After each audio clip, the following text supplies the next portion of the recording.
अल्लाह के नजदीक महीने गिनती में 12 हैं, उस रोज से कि उसने आसमान और जमीन को पैदा किया। अल्लाह की किताब में साल के 12 महीने लिखे हुए हैं, उनमें से 4 महीने अदब के हैं। यही दीन का सीधा रास्ता है।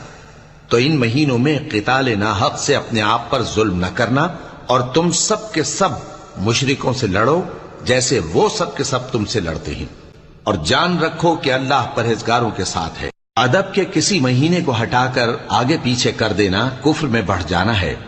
इससे काफिर गुमराही में पड़े रहते हैं। एक साल तो इसको हलाल समझ लेते हैं और दूसरे साल हराम, ताकि अदब के महीनों की जो अल्लाह ने मुकर्रर किए हैं गिनती पूरी कर लें, और जो अल्लाह ने मना किया है उसको जायज कर लें। उनके बुरे अमाल उनको भले दिखाई देते हैं, और अल्लाह काफिर लोगों को हिदायत नहीं दिया करता।